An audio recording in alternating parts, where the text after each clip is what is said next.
I'd like to take you through the creative process of watching me paint It Takes Two, which is an oil painting of peach poppies on an antique ceiling tile that was prepared by my husband, Mitch McIntyre. The antique ceiling tile was something that my mother and father-in-law found at an antique dealership. Because I've been painting on antique ceiling tiles for a few years now, they tend to keep their eyes open, and if they find something that they think will appeal as a surface, they buy it and hold on to it basically until they surprise me with it. In this case, Mitch took the ceiling tile and created a beautiful wood beveled frame, which you'll see when I pull out in some of the other recordings in this video series. So what you should know about my painting practice is that I customarily paint from photos. In this case, I had found the photo of the two peach poppies that I'm using for inspiration back in 2021. I'd saved the painting for the photo for a few years with the intention of painting it, and only had the opportunity to do so this spring. Usually the flower paintings are something that are a type of painting that I do that is specifically inspiration driven and not commission driven.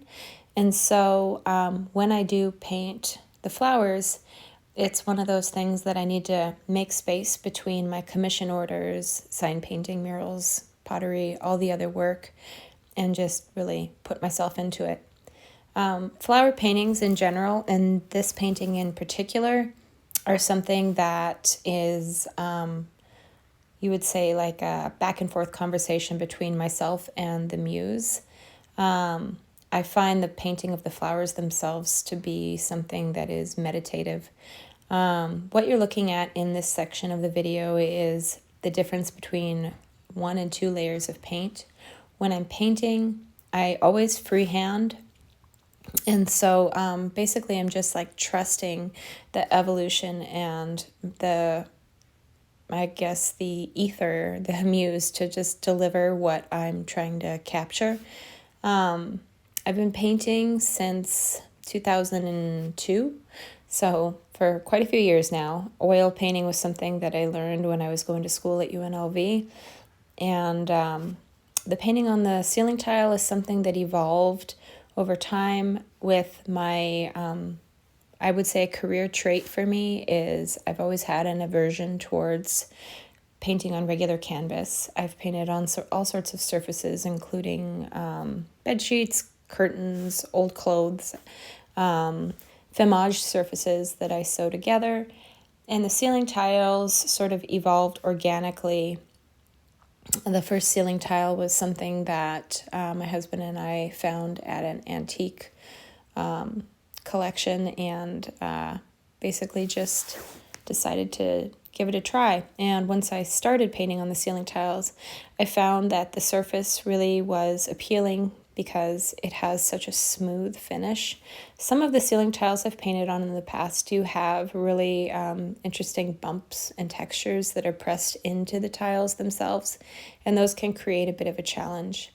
In this case, because the tile has so much flat space within the center, it really was quite a bit more simple to paint than a lot of the tiles that I've painted on in the past. And I have to say that as far as painting flowers go, they truly are one of my absolute favorite subject matters.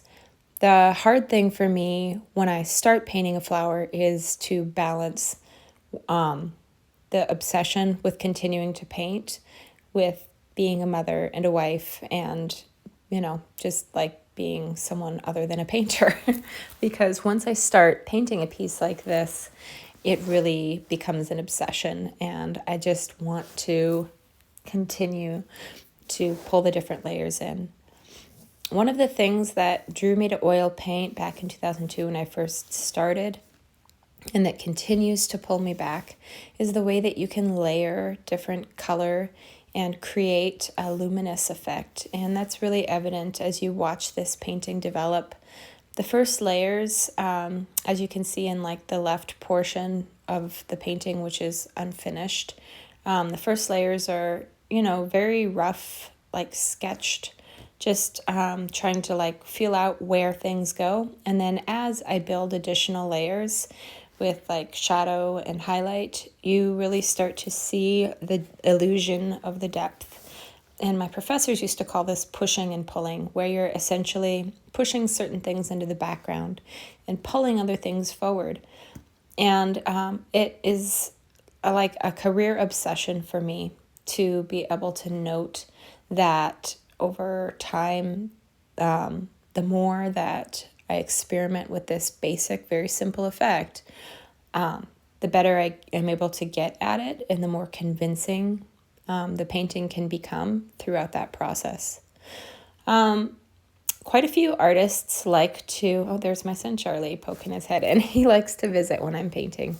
Anyway, quite a few artists like to sketch out their entire painting before they start, like have it in pencil, and then pretty much work within the sketch itself.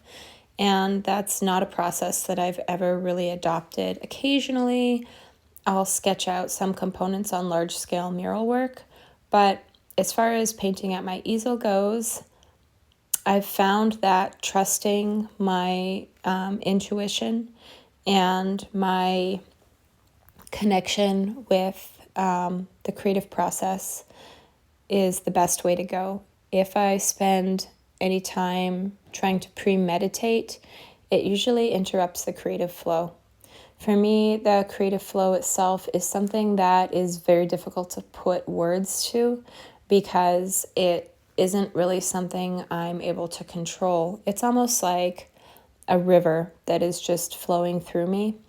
And the most difficult thing is to stop that river long enough to do the other things that are necessary as far as, you know, maintaining a family and taking care of the ones that I love. So the painting and the way that it evolves is entirely organic. It isn't something that I force. It's rather just surrendering and trusting and allowing this thing to come through me. For the most part, the flower paintings, because they're meditative, when I start painting them, like for a given session, usually it's hard for me to spend anything less than a couple hours while I'm painting. The sense of time completely dissolves while I'm painting. It's just becomes like this, almost, to me it feels like being like a conduit where I'm just taking my rational mind, the part of the self that is thinking about bills and, you know, things that need to be done and where kids need to be and what needs to be done for dinner, and taking all of those like very useful survival type thoughts and putting them in a box and setting it on this shelf in the back of my brain, and then truly just surrendering to the flow of the creative process and letting that completely come through me. And so what you're watching in all of these videos that are just time-lapse segments I've combined to create the story of the painting itself is just me surrendering to that flow. Most of the time while I'm painting, I'm usually listening to some kind of uplifting meditative music. Sometimes I'm listening to podcasts or stories, but most of the time I'm just really trying to clear myself and my mind from the process and just focus on the pleasure of the paint itself. After having spent so long with a paintbrush in my hand, it always surprises me that I can still lose myself to the process every single time I paint a flower. I think that's what I love the most, my favorite thing about painting flowers is that the lack of focus on, for example, facial features when I'm doing a portrait or trying to create a likeness. There's so much focus that goes into that it can interrupt the creative flow. Whereas when I'm creating flowers, I'm able to completely focus on the pleasure of the paint itself. And it has always felt something magical to me. I am a Reiki practitioner, and so I'll frequently place Reiki into the artwork itself. And I do spend a lot of time and energy being aware of trying to place love and light into what I'm painting. I'd say that pretty much comes along with it. There is truly never a time when I sit down to paint that I do not leave in an uplifted place, and this painting is a reflection of that. I had the pleasure to show this painting this summer at the Whitefish Huckleberry Days, which is where these photos are from, before the painting made its way to Texas just this week to its forever home. She came here in one piece. Beautiful piece of perfection. Thank you for sharing that, Melissa. It's like sending a child across the fucking country. Like, that painting feels like an extension of myself. Oh man, it's one of my best pieces. I'm so glad it's there safe. It's in your home. Thank you, thank you, thank you. I love you. I'm so happy